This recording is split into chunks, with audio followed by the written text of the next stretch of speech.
자, 지금부터는 뭐 교재에 없는 걸 잠깐 설명해 드리도록 하겠습니다. 먼저 이제 교재 56페이지에 나와 있는 부동산 관련 조세는 우리가 이제 국세청에 접속을 하시면 국세청에서는 굉장히 많은 세금과 관련된 계산 산식이라든지 신고 납부하는 조세 이런 것들이 많이 이제 있습니다. 그래서 국세청 그걸 많이 활용하시고요. 우리 공인중개사 같은 경우는 이제 부가가치세를 갖다가 1월 달하고 7월 달에 부가가치세 신고를 하죠. 그래서 홈택스를 많이 이용을 합니다. 그래서 그 부분에 지금까지 뭐 사업하시는 분들은 그 부분들을 잘 알고 있기 때문에 큰 문제가 없는데, 한 번도 해보지 않으신 분들은 이렇게 국세청을 자주 이제 접속을 하시고, 그 다음에 우리가 이제 부동산 거래와 관련된 세금과 관련돼서 문의사항이 있으면 언제든지 국세청에다가 전화를 해서 문의를 하시면 성실하게 잘 알려드립니다. 그 다음에 이제 우리가 이제 거래를 하고 나서 그 다음에 이제 수수료를 받죠. 그러면 이제 현금 영수증을 발급해야 되죠. 그래서 30만 원 이상일 때는 의무적으로 발급을 해야 되고, 그 다음에 이제 의뢰인이 요청을 하면 반드시 발급해 줘야 되죠. 그래서 현금 영수증을 발급하지 않아서 이제 신고를 당하게 되면 과태료 처분을 많이 받게 되죠. 그래서 앞으로는 반드시 현금 영수증을 반드시 발급해 줘야 됩니다. 그래서 현금 영수증은 우리가 이제 공인중개사 사무실에는 스티커를 이제 붙여 놓도록 되어 있거든요. 그리고 이제 수수료를 받았을 때는 반드시 현금 영수증을 발급해 주는데, 현금 영수증 발급기가 없다 하더라도 우리가 이제 접속할 곳은 어디냐면은 이제 금융결제원에 들어가시면은 현금 영수증 발급 서비스가 있어요. 거기 이제 인증서를 발급받아 가지고 접속을 해야 되거든요. 그래서 거기를 갖다가 잘 활용하시면 돼요. 그래서 접속하는 곳은 어디냐면 금융결제원이에요. 금융결제원에 접속하셔 가지고 그 다음에 현금 영수증 발급 서비스를 이용을 하시면 돼요. 그 다음에 이제 우리가 거래가 완료됐으면 그 다음에는 부동산 실거래가 신고를 해야 되겠죠. 그래서 실거래 신고는 자기가 영업을 하고 있는 관할 구청에서 합니다. 그래서 저는 인천 연수구에서 하고 있기 때문에 연수구청을 이렇게 접속을 하죠.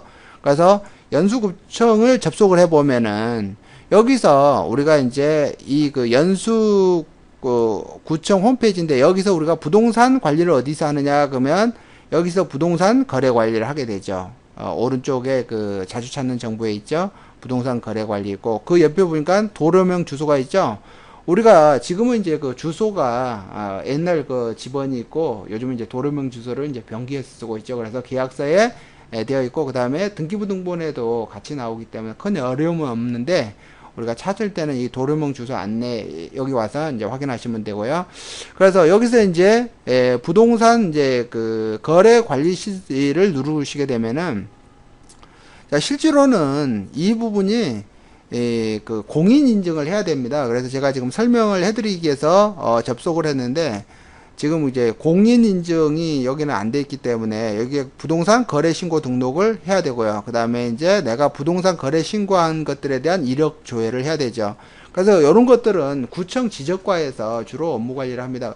우리가 이제 부동산 개설 등록할 때도 이제 구청 지적과로 가는 거고, 그래서 이제 지적과 직원하고는 상당히 자주 이제 통화를 하게 돼요. 왜냐면 우리가 계약을 했다가 잔금 지급일이 이제 늦어지게 되면, 그럼 우리는 취득세 같은 경우는 취득한 날로부터 60일 이내 신고 납부를 해야 되죠.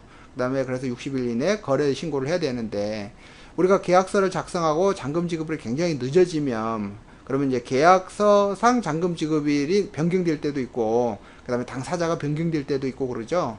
그럴 때는 이렇게 구청 부동산 관리 담당자한테 전화를 하셔가지고 요청을 하시면 요즘은 아주 성실하게 그렇게 이제 절차를 알려주시거든요. 그래서 저는 이제 많은 분들이 저한테 질문을 하는데, 저는 가끔 가장 사소한 것을 물어보기 때문에 제가 가끔 짜증도 냅니다. 그래서 뭐라고 하냐면, 입은 왜 달려있냐고 물어보거든요. 우리 입이 왜 달려있냐면, 먹으라고 있는 입이 아니죠.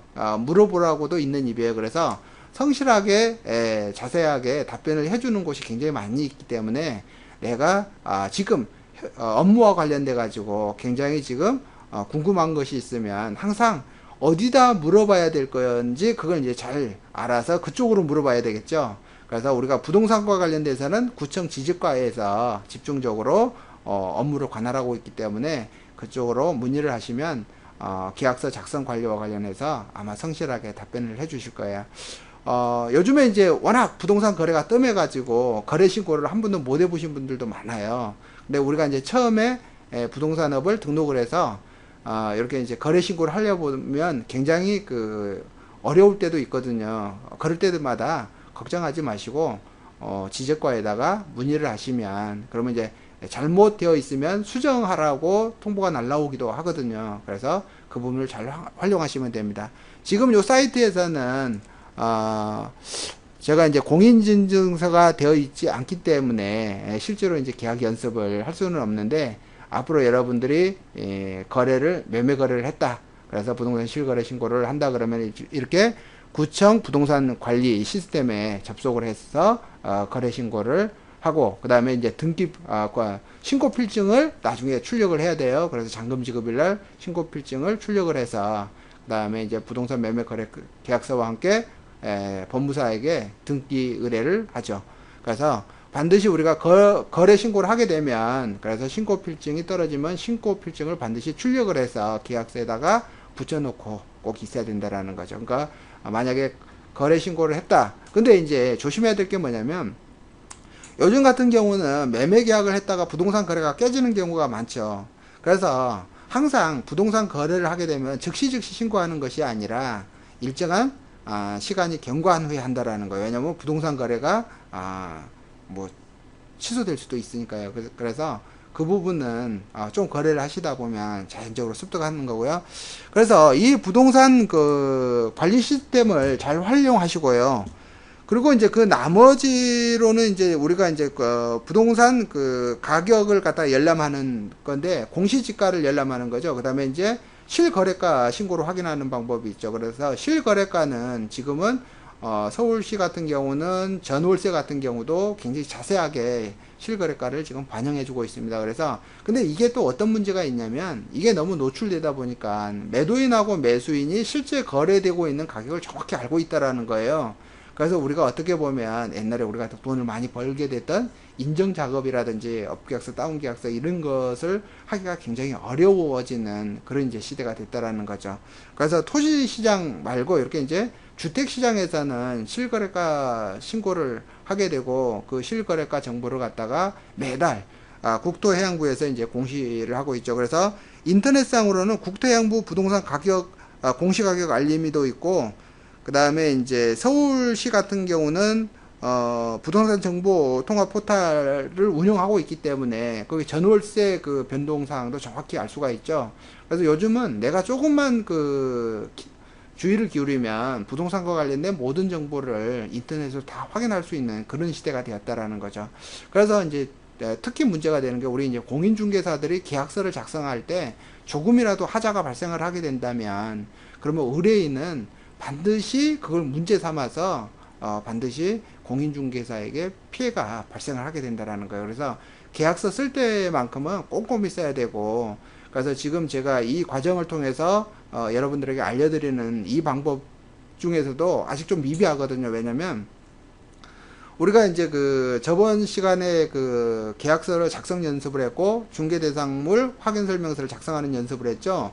그 두 가지를 완벽하게 했다 하더라도 실제로 대법원 판례에서 공인중개사가 확인 설명해야 될 범위가 굉장히 넓다라는 거예요.